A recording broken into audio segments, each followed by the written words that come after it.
नेहरू शिक्षा महाविद्यालय में आप सभी का एक बार पुनः हार्दिक स्वागत है। पिछले कालांश पर हमने खिलजी क्रांति के विषय में पढ़ा था। आज हम खिलजी क्रांति के बाद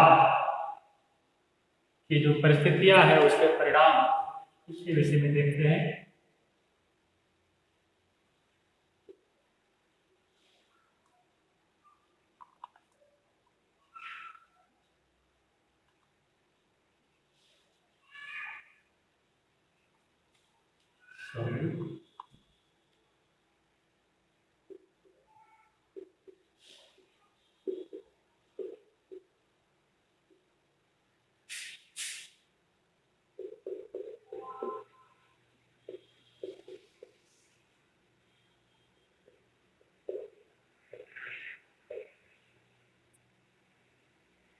खिलजी क्रांति जलालुद्दीन फिरोज शाह खिलजी के नेतृत्व में हुई थी और इस क्रांति के बाद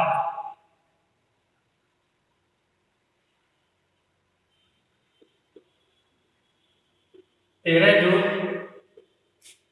1290 ईस्वी को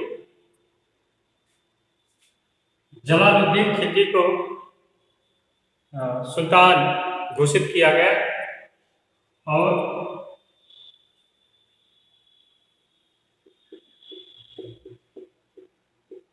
किलोखरी या कीलूगढ़ी का नाम मिलता है। कीलूगढ़ी, किलोखरी या कैलगढ़ी की इसका नाम मिलता है। ये दिल्ली से दूर था थोड़ा। तो यहाँ पर जलालुद्दीन फिरोज शाह ने खुद को सुल्तान घोषित किया और सुल्तान की गद्दी पर बैठा।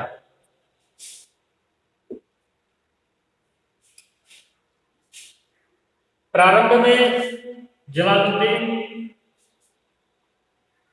क्यूमर्स के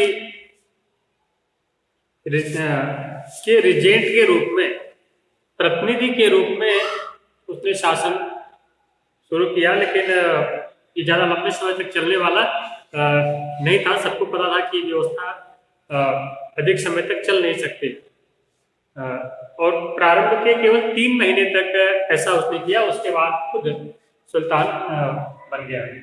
लेकिन शुरू का जो समय था प्रारंभ का, उसमें जलालुद्दीन किलोखरी में ही रुका रहा। दिल्ली आने का उसने साहस नहीं किया। दिल्ली आने का साहस इसलिए नहीं किया क्योंकि उससे पता था कि जो पुराने अमीर थे, जो तुर्की अमीर थे, वो इसे पसंद नहीं करते जलालुद्दीन को, क्योंकि उनमें जातिगत श्रेष्ठता का भाव था। वो खिलजियों को पसंद नहीं करते थे। दूसरी चीज, जलालुद्दीन को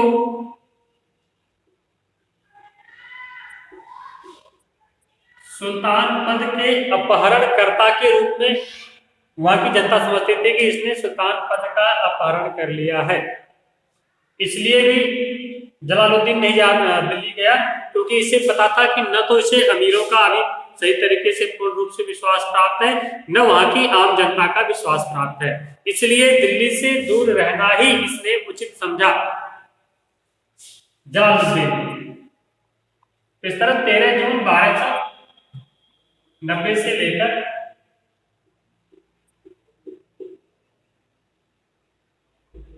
1296 तक जलालुद्दीन थोड़े समय के लिए शासक रहा। जलालुद्दीन के शासन की जो विशेषता है इसके सुल्तान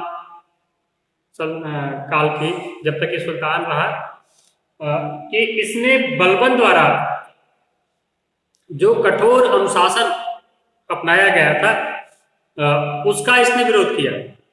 वस्तुतः देखा जाए तो जलालुद्दीन एक पराक्रमी योद्धा था, मंगोलों से लोहा ले चुका था, लेकिन जब ये शासक बन गया, सुल्तान बन गया, तब इसके बाद इसने जो नीति अपनाई वो उदारता की नीति थी। अनावश्यक रूप से मार काटने, रक्त बहाना,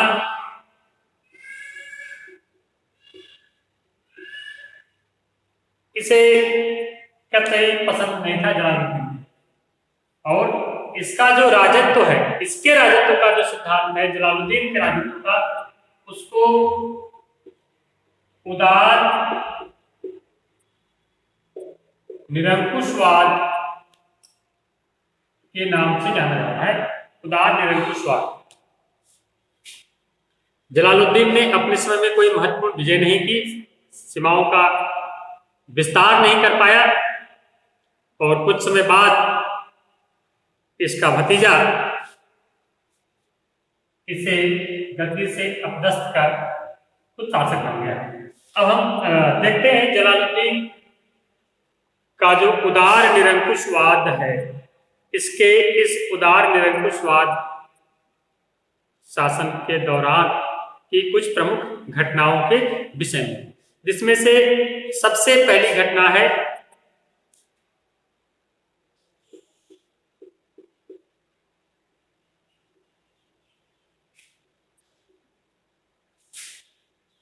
मलिक छज्जू का विद्रोह। जलालुद्दीन जब गद्दी पर बैठा था तो इसने अपने कुछ फॉलोअर्स जो इसके थे, जो अनुयायी थे, और इसके रिश्तेदार, इसके बेटे, उनको इसने कई सारे पद दिए। और जो बलबन के समय के अमीर थे उनमें से कई लोगों को हटाया गया,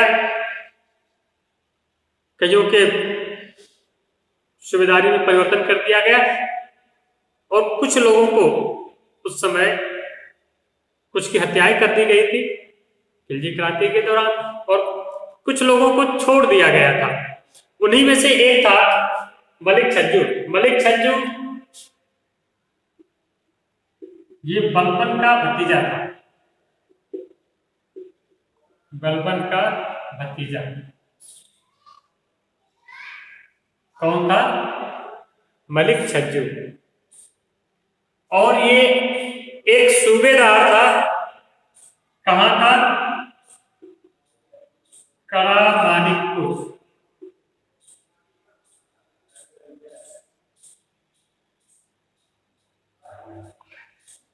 करामानिकपुर एक उत्तर प्रदेश में एक स्थान है। वर्तमान समय में ये इलाहाबाद के नजदीक है। इलाहाबाद कौशाम्बी के नजदीक है करामानिकपुर, गंगा के किनारे है। तो मलिक छज्जू को करामानिकपुर का सूबेदार बना करके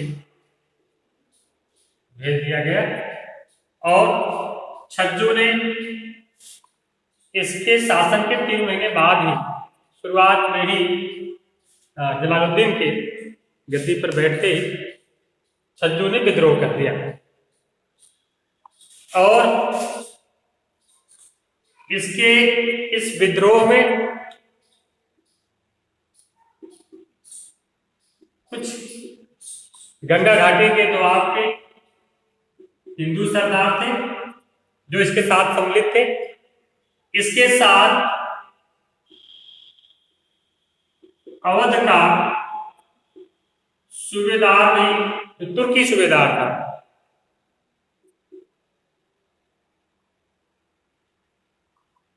अवध का सूबेदार भी इसके साथ मिल गया। मलिक छज्जू के साथ, और कुछ अन्य दूसरे अमीर भी इसके साथ आ गए, और इन्होंने दिल्ली की तरफ प्रस्थान कर दिया। जब इसकी सूचना सुल्तान जलालुद्दीन को लगती है, उसे पता चलता है कि मलिक छज्जू दिल्ली की तरफ आ रहा है, तो वह भी इसका सामना करने के लिए सेना के साथ प्रस्थान करता है। जलालुद्दीन का एक लड़का था अरकली खान।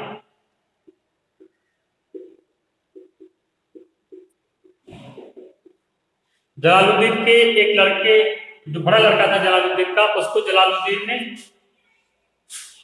खाने खाना की उपाधि देकर के मुल्तान भेज दिया था। इसका दूसरा लड़का था अरकली खां। अरकली खां ने रात के अंधेरे में काली नदी पार कर अचानक से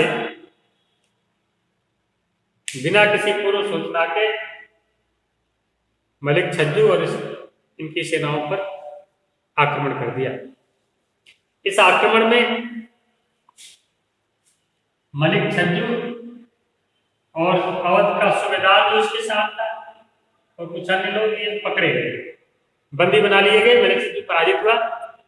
सुल्तान उस समय बदायूं में था, वह मलिक छज्जू को इसके सामने पेश किया गया। लेकिन जैसा कि हम पहले पढ़ चुके हैं कि सुल्तान जलालुद्दीन एक उदार शासक था। सुल्तान बनने के बाद इसने उदारता को अपनी सल्तनत की राजनीति का आधार बनाने का प्रयास किया था। ये दिल्ली सल्तनत का पहला सुल्तान था जिसने उदारता को सल्तनत की राजनीति का आधार बनाया, शासन का आधार उदारता को बनाया था। ऐसा करने वाला दिल्ली सल्तनत का, ध्यान से सुनिएगा, दिल्ली सल्तनत का पहला सुल्तान जिसने शासन का आधार उदारता को बनाया था, ऐसा करने वाला पहला सुल्तान था जलालुद्दीन। तो अपने स्वभाव के अनुकूल इसने निर्णय लिया। मलिक छज्जू को काफी फटकार लगाई, डांटा गया और इसे माफ कर दिया गया। और माफ करने के बाद जबकि अरकली खां जो जलालुद्दीन का लड़का था उसने विरोध किया था, लेकिन विशेष उदारता दिखाते हुए जलालुद्दीन ने मलिक छज्जू को माफ कर दिया और दंड के रूप में इसे अरकली खां के नेतृत्व में, और अरकली खां का सूबा बढ़ा दिया गया था और अरकली खां के नेतृत्व में उसको मुल्तान भेज दिया गया। अरकली खां को मुल्तान दिया गया, मुल्तान का सूबेदार बनाया गया, मुल्तान भेजा गया और मलिक छज्जू को उसी की देख रेख में, या कह लीजिए कि बड़े आराम से रहने के लिए, भोग विलास के साथ, सुविधा के साथ रहने के लिए उसके देख रेख में मुल्तान भेज दिया गया। इस तरह मलिक छज्जू के विद्रोह का अंत हुआ। और जो अवध का सूबेदार था, जो इसके साथ थे,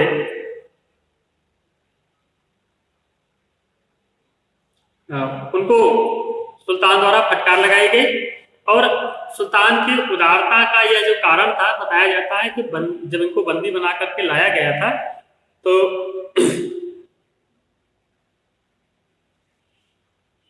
जब इनको बंदी बना करके लाया गया था तब उनकी जो दुर्दशा थी, उनकी दुर्गति, उसको देख करके जलालुद्दीन का हृदय द्रवित हो गया, पिघल गया। और जो दूसरे अमीर थे, जो अवध का सूबेदार था, जो तुर्की सूबेदार था, उनके बारे में सुल्तान ने कहा कि आपने बड़ा अच्छा किया। क्या अच्छा किया? आपने ईमानदारी प्रदर्शित की, भक्ति प्रदर्शित की। किसके प्रति?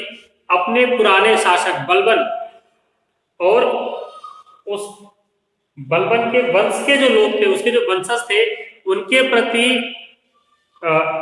निष्ठा दिखाते हुए, ईमानदारी दिखाते हुए आपने बड़ा अच्छा काम किया कि आपने उनका साथ दिया। लेकिन आपको ऐसा नहीं करना चाहिए था। बस केवल यही डांट फटकार करके उनको भी माफ कर दिया गया था। और अब ये जो कड़ा मानिकपुर की सूबेदारी है, जो पहले मलिक छज्जू को प्रदान की गई थी, ये ध्यान कड़ा मानिकपुर की सूबेदारी अब दी गई इसको बलबन के भतीजे से छीन करके, उसे पराजित करके जलालुद्दीन ने अपने भतीजे को दे दिया। और इसका भतीजा था अलाउद्दीन। अब ये अलाउद्दीन आगे चल करके खुद सुल्तान बनेगा और जलालुद्दीन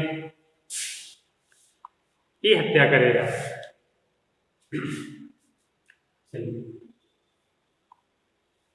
कड़ा मानिकपुर का सुल्तान सूबेदार अलाउद्दीन को बना दिया किसने? सुल्तान जलालुद्दीन। अब जलालुद्दीन के समय में कुछ और विद्रोह हुए। क्योंकि जलालुद्दीन को बार बार हम सुन चुके हैं, पढ़ रहे हैं कि उदार शासक था। अब इसकी उदारता का फायदा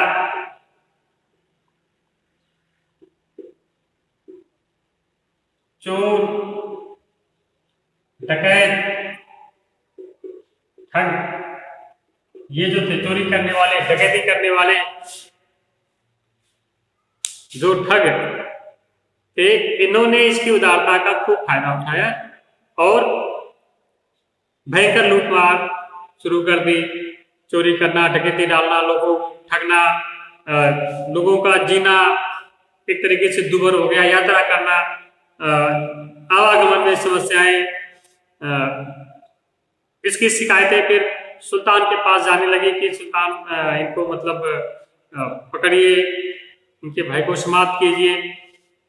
और चोर डकैत तो इस बात से निश्चित थे कि सुल्तान तो उदार है, अनुशासन उतना कठोर है नहीं, इसलिए हमारी मौज लगी हुई है, वो इस कार्य में लगे रहे।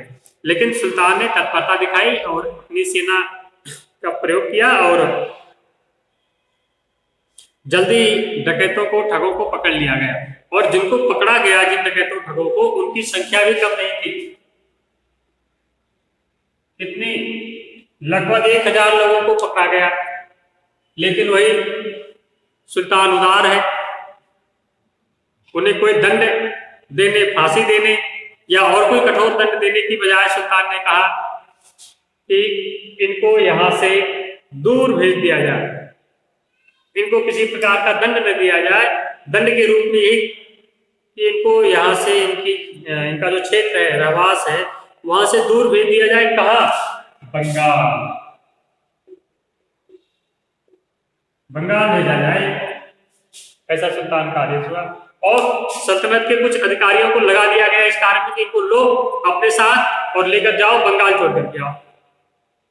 अब कहा जाता है कि सल्तनत के अधिकारी उनको छोड़ने के लिए बंगाल गए और बंगाल छोड़ करके सल्तनत के अधिकारी जब तक दिल्ली वापस आते, उनके आने से पहले ही उनमें से कौन, ये जो हजारों की संख्या में ठग थे, इनमें से बहुत सारे ठग अधिकारियों के दिल्ली आने से पहले ही वो दिल्ली आ गए, वापस अपने घरों को लौट आए। इस तरह की नीति थी इसकी जलालुद्दीन फिरोज शाह खिलजी या खलजी की। अब अच्छा, इनकी जो उदारता थी, ये उस समय अमीरों को ज्यादा पसंद नहीं आ रही। और विश्लेषण किया जाए तो उस समय का जो वातावरण था, जैसी परिस्थितियां थी, उनमें इस तरह की उदारता के साथ शासन का संचालन करना संभव ही नहीं था, ज्यादा समय तक चलने वाला नहीं था।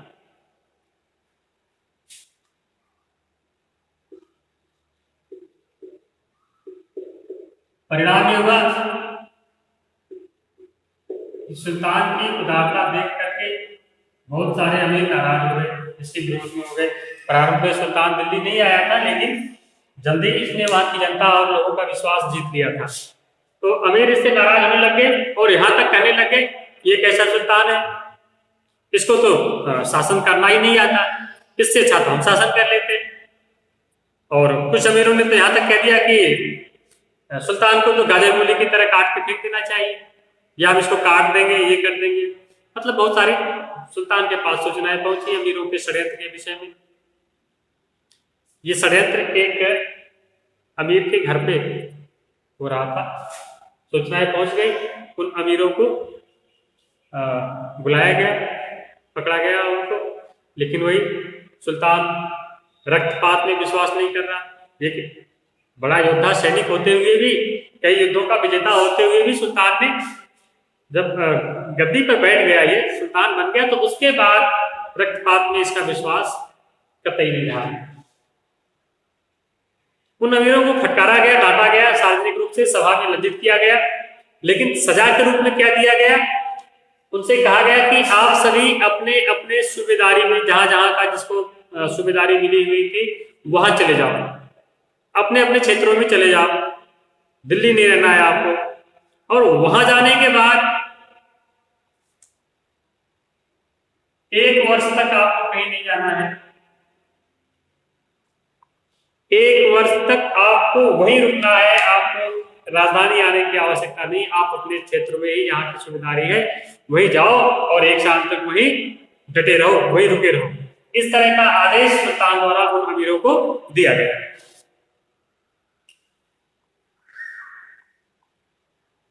अब सुल्तान उदार है, लेकिन इसकी उदारता में एक दाग भी है, एक अपवाद भी है जलालुद्दीन के शासनकाल का, और वह है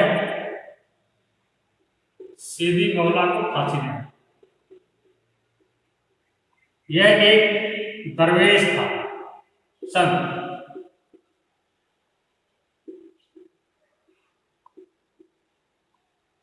सूफी संत था ये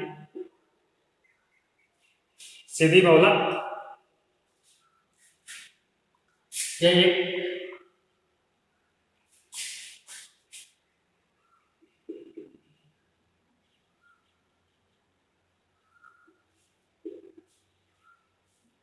खानकाह चलाता था और इसी खानकाह में निर्धन लोगों को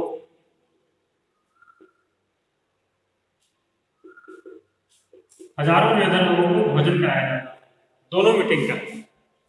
ऐसे भोजन की व्यवस्था बड़े बड़े अमीर नहीं कर पाते थे, जो ये दरवेश अपनी खानकाह में लोगों के लिए करता था। अब इसके लिए खर्च कहाँ से आता था, पैसे कहाँ से आता था, इसके बारे में कुछ कहा नहीं जा सकता, स्पष्ट जानकारी नहीं है। लेकिन ये कहा जाता है कि जो अमीर थे दिल्ली दरबार के सल्तनत के जो अमीर थे, वो इसको पैसे देते थे। और इस तरह से जो सीदी मौला है, ये लोगों में अपना प्रचार करना, अपनी पॉपुलैरिटी बढ़ाने का काम कर रहा था, ऐसा कहा जाता है। और सीदी मौला के यहाँ बड़े बड़े अमीरों का जमावड़ा होना शुरू हो गया। जब अमीर आएंगे, राजनीतिक लोग आएंगे, तो राजनीति की बातें भी होंगी, सुल्तान के खिलाफ षड्यंत्र भी रचा जाने लगा। और उस षड्यंत्र में सीदी मौला, चूंकि सीदी मौला के घर पे ही हो रहा था, इनकी खानकाह में हो रहा है, तो सीदी मौला भी उसमें सम्मिलित। ये भी कहा जाता है कि अमीरों के साथ रह करके सीदी मौला की महत्वाकांक्षा जाग गई और इसको लगने लगा कि मैं सुल्तान बन सकता हूं इन अमीरों की सहायता से। और अपने को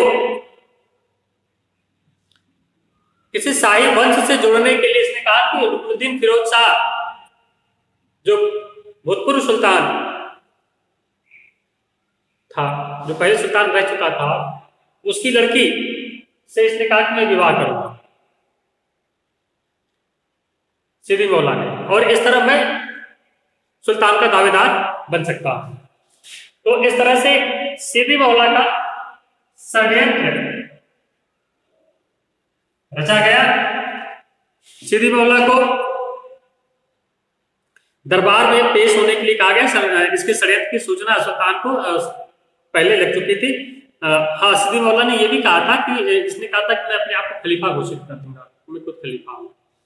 और इसको सुल्तान के आदेश से दरबार में बुलाया गया और कहा जाता है कि सुल्तान ने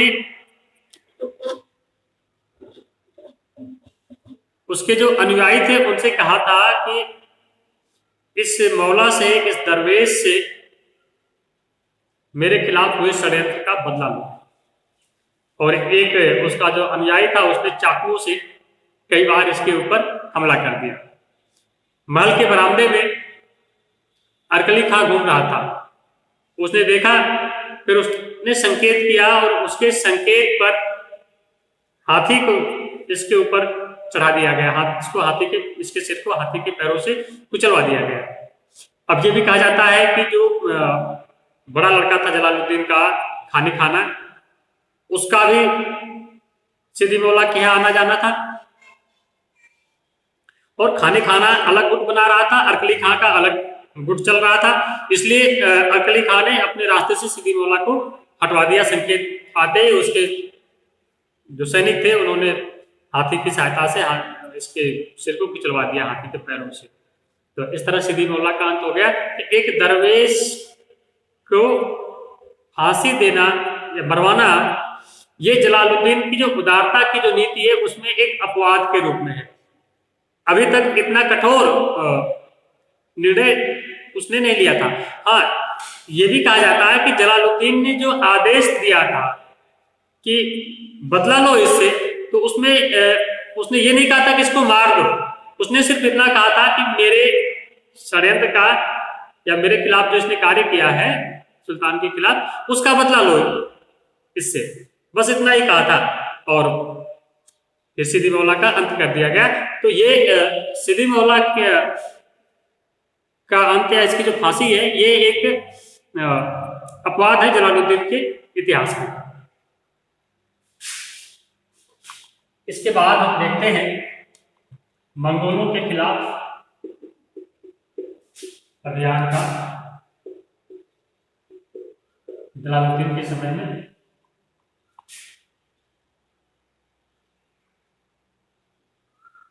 एक मंगोल था हलाकू, इसका पोता अब्दुल्ला एक बड़ी सेना के साथ, हलाकू का पोता था अब्दुल्ला, ये भारत पर इसने आक्रमण कर दिया था दिल्ली सल्तनत पर। सूचना मिलते जलालुद्दीन भी, जो पहले भी मंगोलों से लोहा ले चुका था, अपनी सेना लेकर के पहुंचा और युद्ध में अब्दुल्ला पराजित हुआ। लेकिन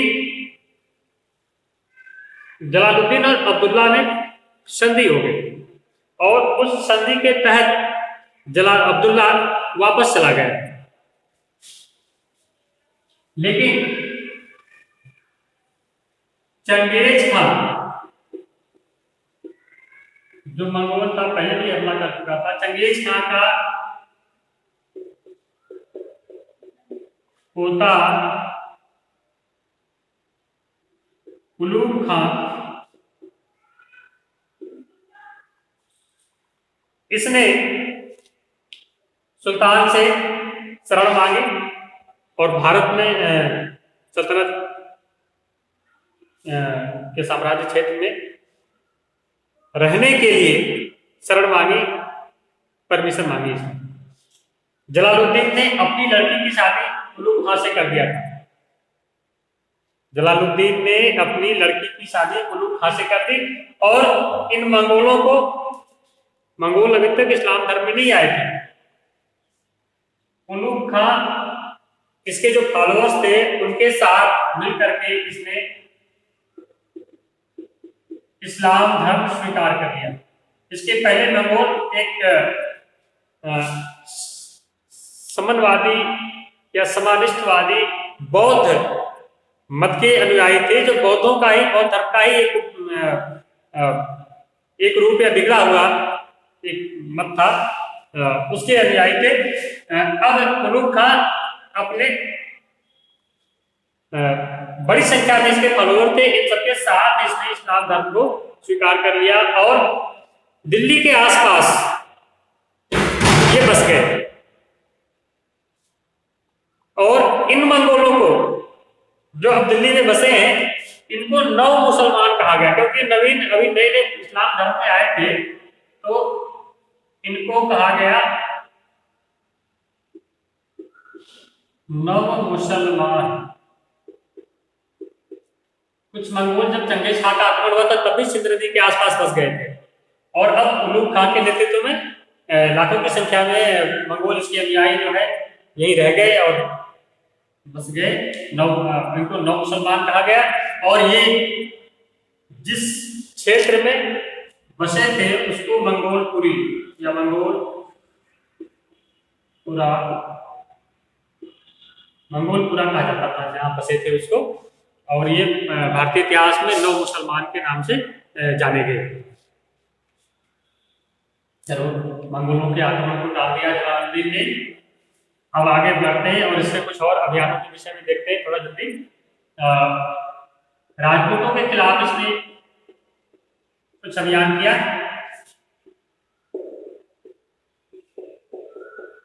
एक अभियान इसका रणथंभौर का था, जिसके विषय में हम पहले पढ़ चुके हैं, इसलिए ज्यादा हम यहाँ इसका डिस्कशन नहीं करेंगे।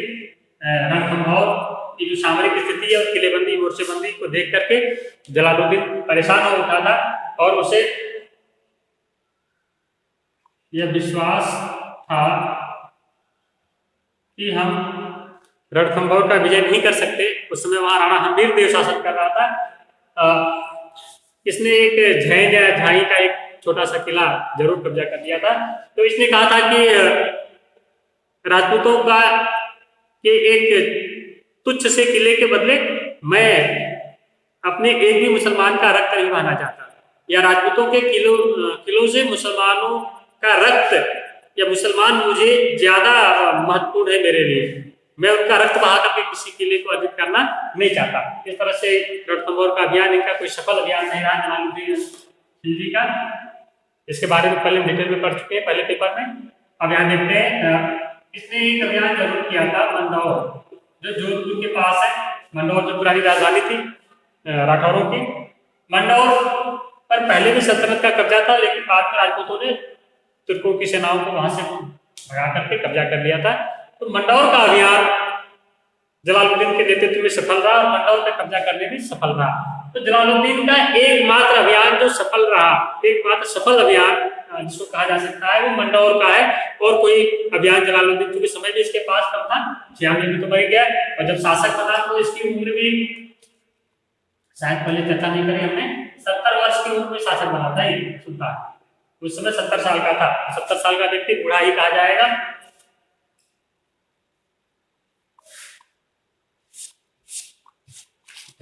अब देखते हैं जलालुद्दीन के समय में इसका जो भतीजा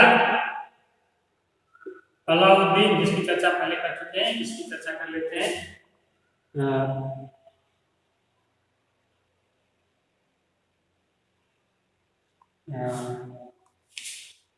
चलिए, आज का कालांश हमारा ये हो चुका है। वीडियो ज़्यादा बड़ा हो जाएगा तो फिर अपलोड करने में दिक्कत आएगी।